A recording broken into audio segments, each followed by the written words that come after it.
everybody. Welcome to another episode of Unscripted. I am Dawn Mitchell. We're lucky today to have Derek Falvey from the Twins, president of baseball and business operations. So the highest mucky muck here in town. I love it when you got the promotion. First of all, belated congratulations. Thank you so much. You really earned it. But now you have the overseeing power of everything. Is that intimidating at all to people when they meet you and they're like, oh, he's in charge of all things Twins? I hope not. I hope they just see me the same way they've always seen me. It's I'm very fortunate. I work for a great organization with great ownership and great teammates across the board. I've been in the first 18 or so years of my career working entirely on the baseball side. I've had a chance over the last handful of years really to spend some time learning a lot more about our business operation. Longtime President Dave St. Peter, who is the best steward of this franchise you could ever have. He's been a tremendous mentor and friend of mine. So the chance to work alongside him to take on more responsibility has been a lot of fun, and it's a great opportunity for me and for the organization. Well, the Twins around Major League Baseball have been known as one of those teams that are a legacy team that quintessentially has always had great leadership from top down, and it shows where you have people that stay forever. Yep. Dave St. Peter being one of them. When you first came to the Twins, because I know you're with Cleveland first, and we'll get into the backstory too, but when you first came to the Twins, I know you were well versed in it, but what were you maybe most surprised that you're like, wow, that's even better than I thought? Yeah, Don, you're spot on. Interestingly, most people when they move around baseball, they know some people in different places. I'll admit that when I came to interview here, I didn't really know anybody for the Twins because no one had ever left and no one had ever come in. It was just a group that had built a really good reputation around how they treated people, the way the organization ran, how much they cared about the community. And so, when I got here, the clearest thing to me as I interviewed with the Pohlad family and met Dave and spent some time was how much they really do care about our fans, our people, this ballpark, this gem of a franchise that we all get to work for. That was so clear at that time when I came in, and then that's only been deepened over the last 9 years as I've been here.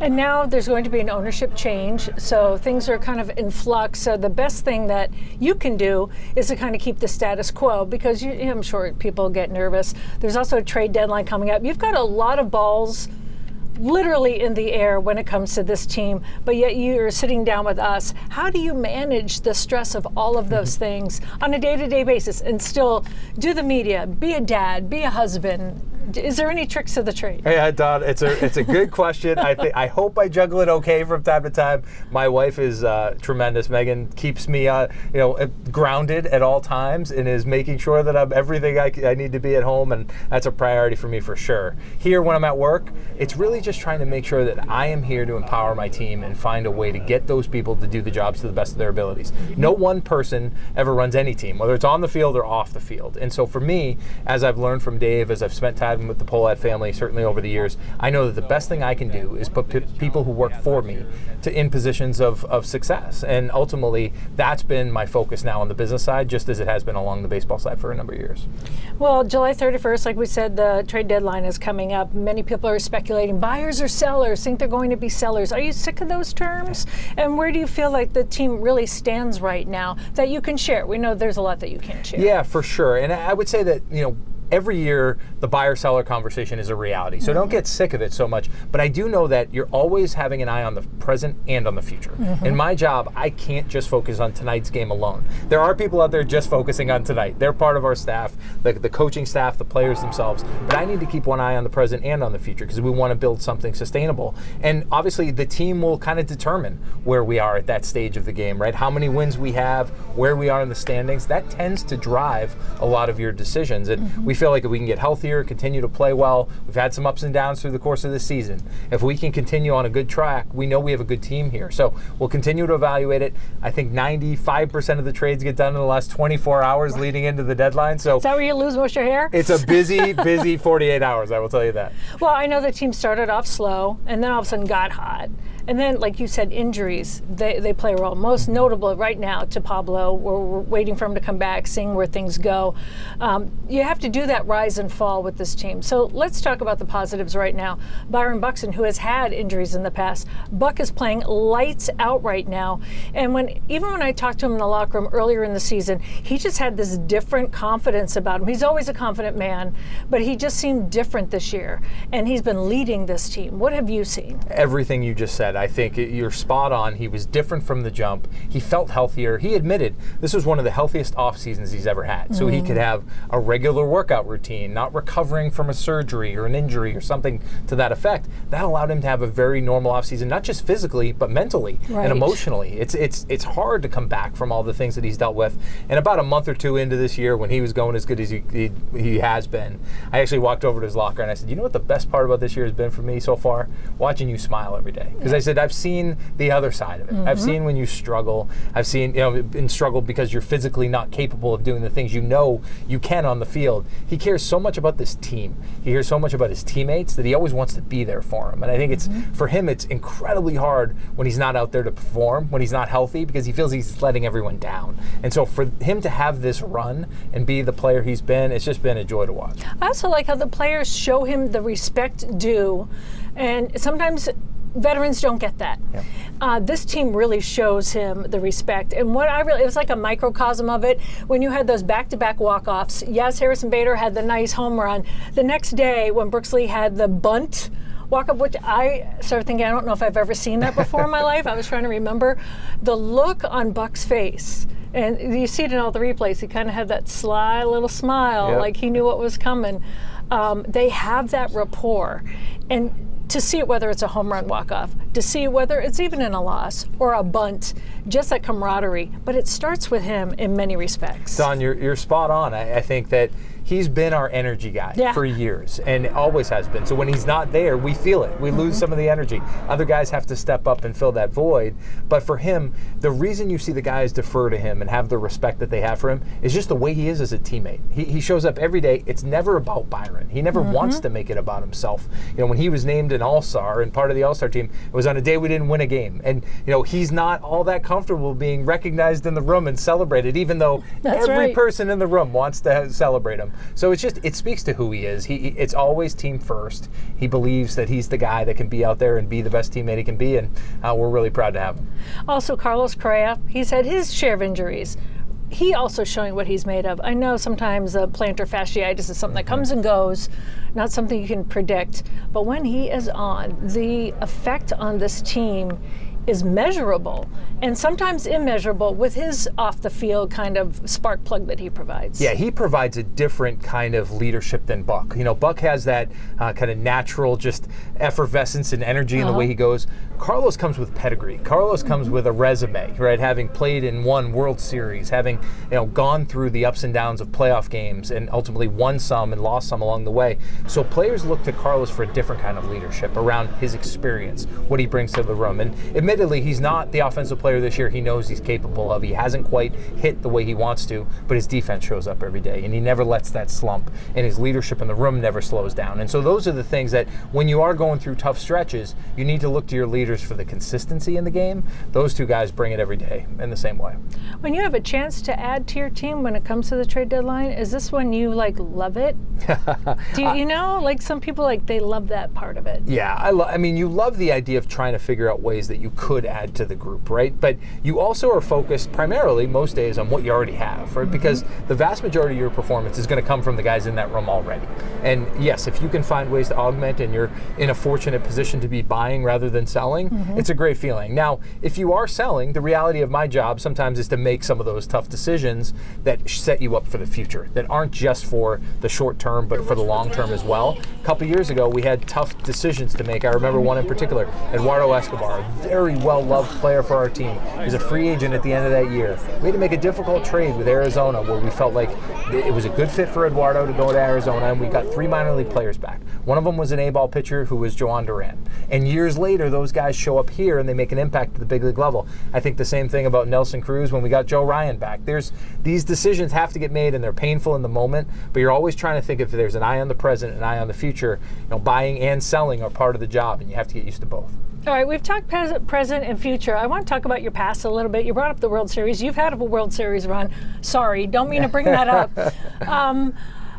But even before that, how did your love of baseball start? From Massachusetts, fellow Massachusetts native, how did your love start? Did your dad love it? Did your brothers play? Like, how did that start in your household? It's awesome that I get to talk about that. For me, it was about my whole family. My whole family's always loved baseball. My mom and dad both love it. Really? Definitely have always. I have an uncle Jake who was an umpire in the collegiate ranks, even umpired a little bit in the minor leagues. Really? And umpired the Cape Cod Baseball League. Yeah. And Jake was a huge influence on me. He was a longtime coach in baseball.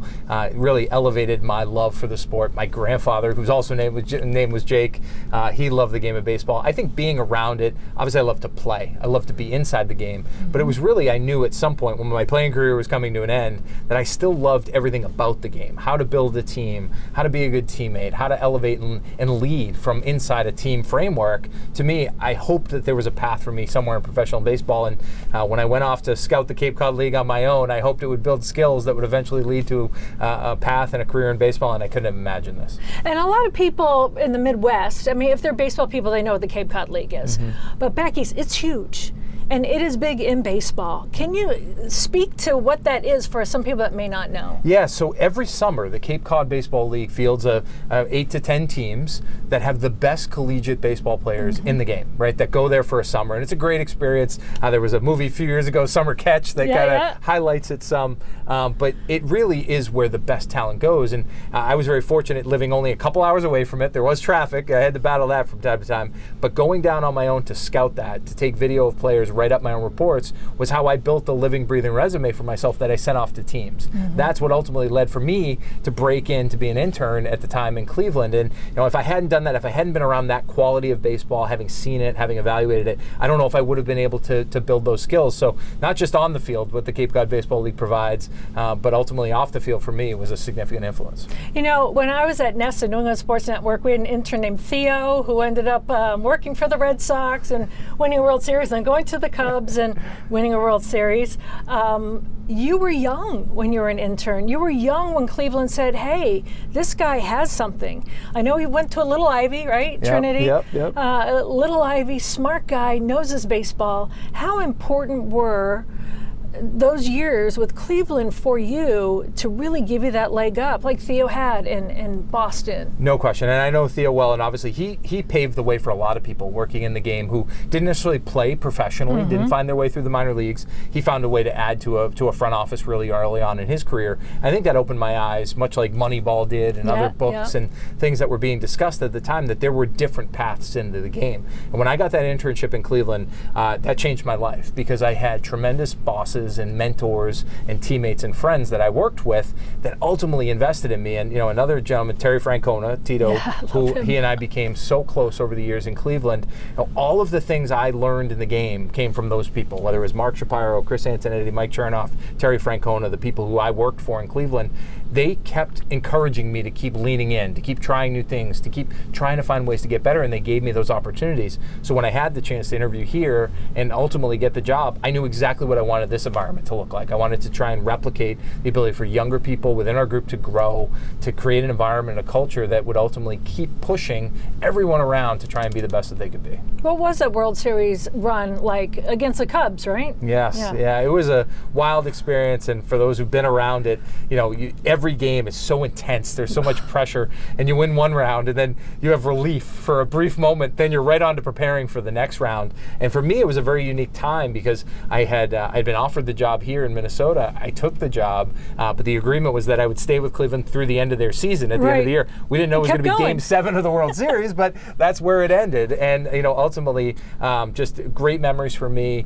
Really kind of set the appetite for me about how do we build something like that? How do we get there again? How do we find a way to win in the postseason and get back to a World Series? And that's what we're continually on a mission for. What do you think you learned most in that, like the nitty gritty of that run, especially going 7 games? Yeah, I think what you learn is that every pitch every out matters, right? And in a long season, 162 games, the long postseason, it's those, when you watch a game in the postseason, it's 1 to 2 plays you can point to almost every single game that's how the game hinged. And for us, when we won some of those series and got there, it was great. When we lost Game 7, I can point to those moments too. So it's a remarkable thing when you get into the detail of the game to see that 1 to 2 to 3 plays in a game is what determines the outcome. So you never know when those are going to come, and you have to be prepared every single pitch. Yeah, and you have to let everyone that you work with know that as well, right? Yep. Because baseball is a long season, and then it gets longer when you get deeper into the postseason, but that's what you live for,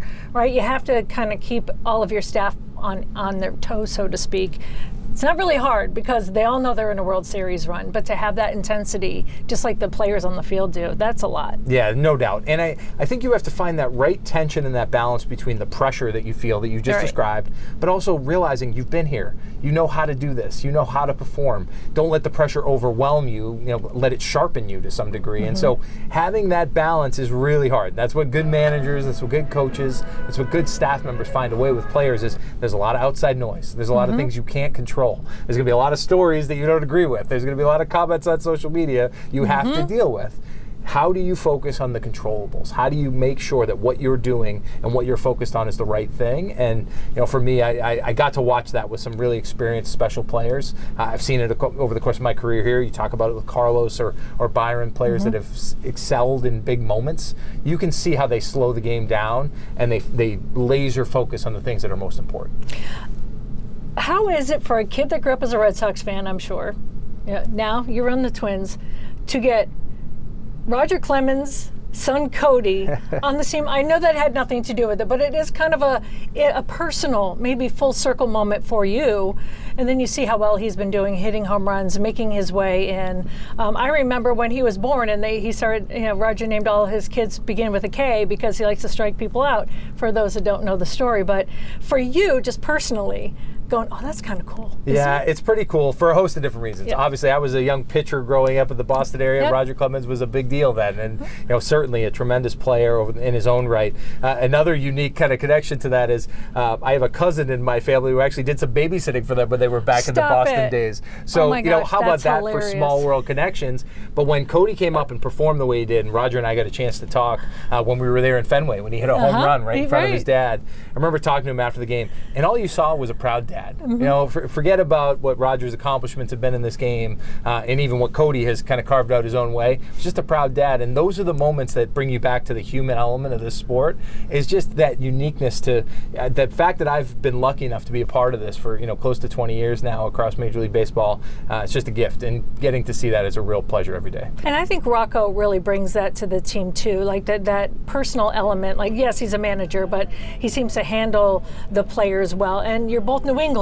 That synergy must help, right? Because sometimes it's a shorthand conversation when you're an East Coast person. Yeah, well, I think Rocco understands, because of his own personal playing experiences, the ups and downs, right? A top of the draft pick, one of the youngest players in the big leagues, excelling in a way, being compared to many Hall of Famers at that time, then dealing with setbacks and health challenges and failures on the field, and all of that, it makes him who he is, so he can connect with everyone in that room. If you were the top of the first round, he's been there with you. If you were a premium prospect, he's been there with you. If you've had setbacks and injuries and things aren't going your way, he's been there with you. And I think what he does really well in that room is he just slows everyone down from time to time, because the world goes fast in sports, right? Everything's always moving, and you don't want to ride that roller coaster too much. You want to show up consistently every day. Rocco does that, and sometimes it comes off as a very consistent edition of this interview and other unscripted episodes, check out the Fox Local app. You can find it on all your live streaming devices. Kind of like a Zen master in a way, right? If you compare it a little bit. There's philosophical. No doubt about it. Over the course of 162 plus the postseason, if you get there, you have to find a way to stay consistent. I think if you ride too many of the highs and ride too many of the lows, it's just too long a season where guys really start to struggle with that. So we try and support everyone to make sure that they're ready for that length of season. All right. Well, before I let you go, I would love to know, when I first moved here 21 years ago, I had a Minnesota moment, and I want to hear your funny Minnesota moment where I didn't know that the parking ramps are called ramps. And I happened to pull into one that was actually on an incline.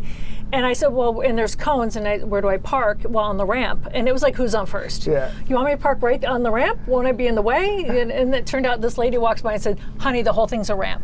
I'm like, I didn't know that. Have you had a Minnesota moment?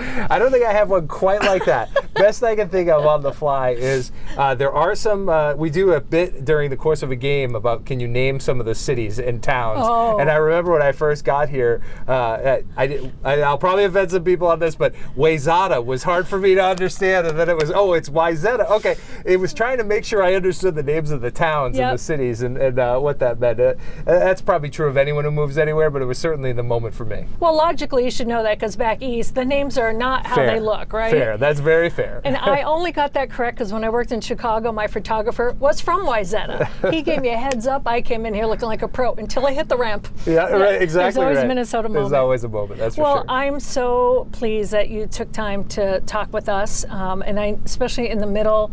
You know, we've got the All-Star break coming up. We've got so much on the horizon, but you're just such a joy. I'm glad that we could bring you to some of the people that want to get to know you a little bit better. Thanks for having me on, Dawn. I really appreciate it. Oh, thank you. Appreciate it.